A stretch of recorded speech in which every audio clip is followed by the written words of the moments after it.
I want the music to jump off the stage. I want the music to really grab people.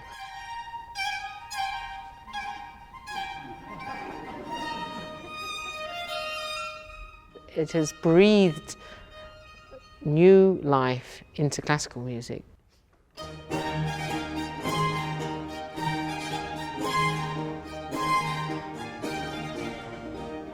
We play music in a very, very lively manner. I think that we give real pleasure to our audiences and we really communicate with them. For me personally, that's terribly important.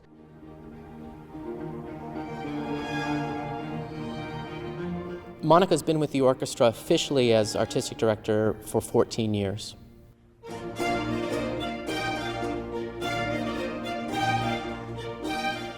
Portland Baroque Orchestra has been continuously performing to audiences here for 25 years now.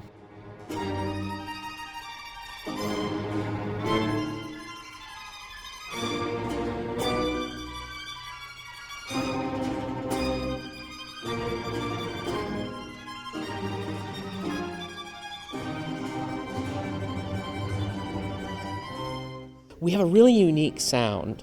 We have our own character. We're really earthy.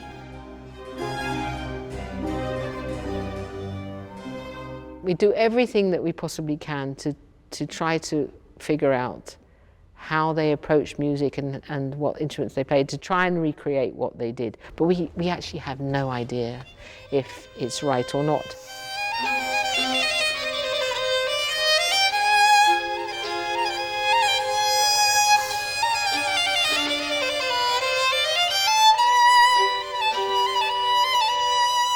The violin that you hear in the symphony now is nothing like it was when it was born. I would say the overriding difference for me personally is the fact that they're strung with pure gut strings. The strings of a violin that had traditionally for hundreds of years been made out of sheep intestine or gut. During World War I, there was a shortage of gut because it was used for suturing with World War I, and they switched to using more metal strings.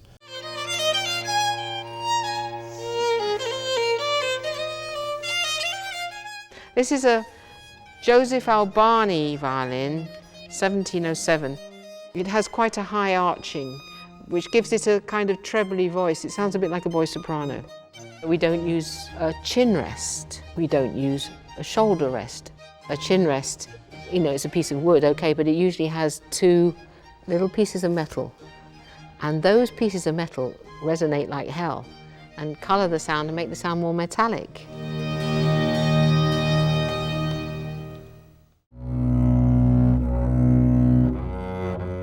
This bass is from about 1770. It has a grittier, earthy kind of texture to it that's really nice. The actual sound of the strings is not so glossy, it's not so bright. I would say it's not so hard.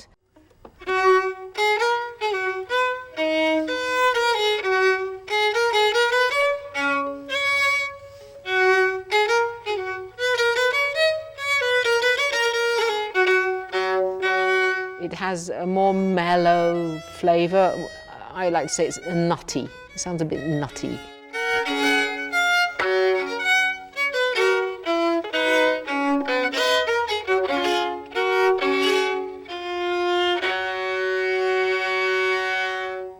This is actually a copy of an older instrument made in 1785 by a maker named Galliano.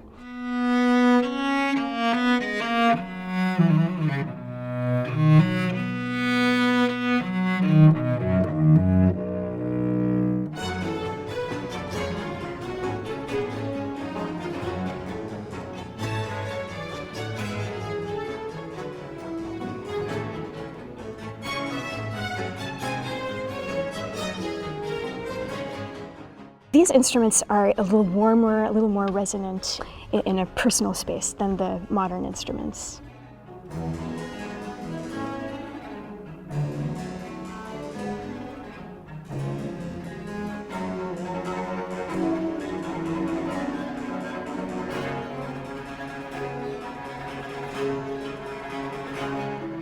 It's warm and kind of intimate.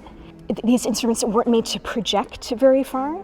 They were performed mostly in churches and in small salons.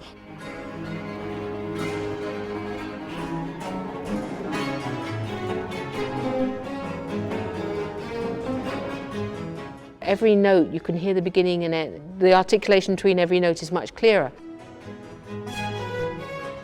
It's more lively. When you want to have lively music, I think it's much more lively with these instruments. In the 19th century, when concert halls were built and the middle class grew, audiences became larger, which was a wonderful thing, but instruments had to become louder.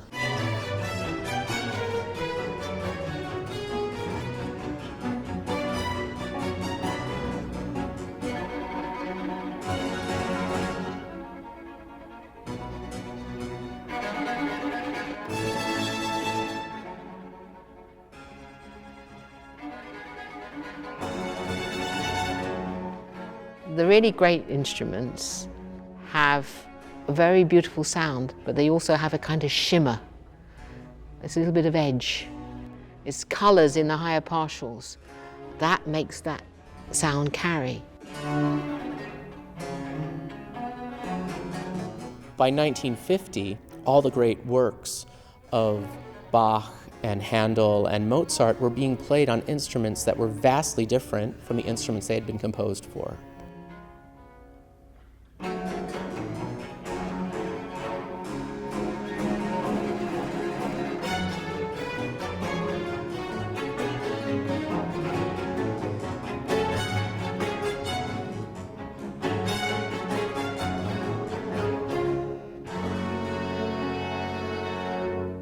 One needs to do quite a bit of historical research in order to fully understand how to play these early instruments. I'm allowed to not only add expression and dynamics and articulation, but I can actually add notes. And so maybe I feel as if I'm closer to the folk tradition. It gave us instrumentalists a chance to find our own voices, and that's been very liberating.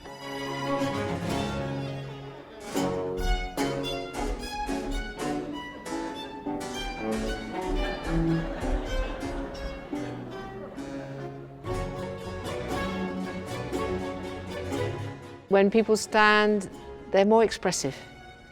They play out more.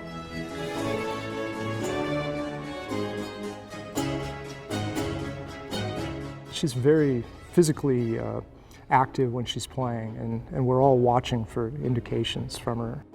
Of course, the Four Seasons is a very theatrical piece of music anyway.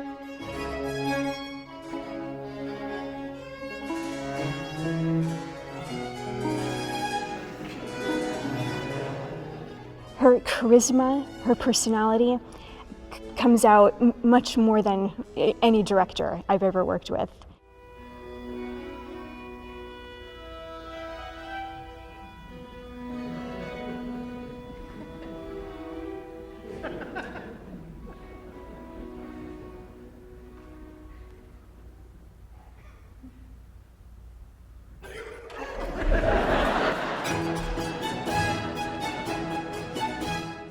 And it's only a little orchestra. I mean, if you had a symphony orchestra all standing up, 14 first violins, and they're all dancing around, it'd be terribly distracting. But with a little orchestra, 4 or 5 first violins, it's fine. It's good. It's more than fine, it's good.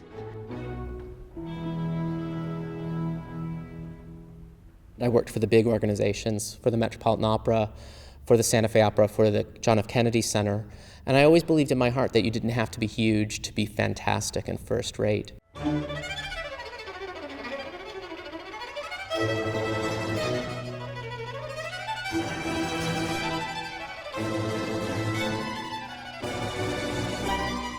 We're filling a niche in the Portland musical market that no one else is addressing. One of the great things about the early music movement, it has taken off the layers of interpretation which grew over 200 years, and it's kind of freed people up.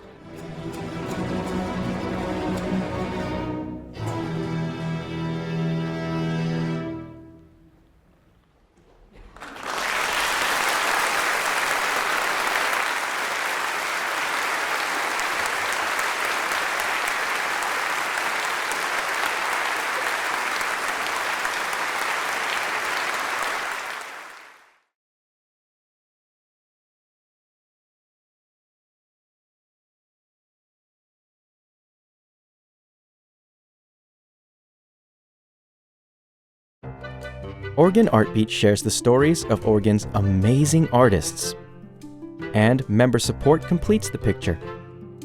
Join us as a sustaining member at opb.org/video.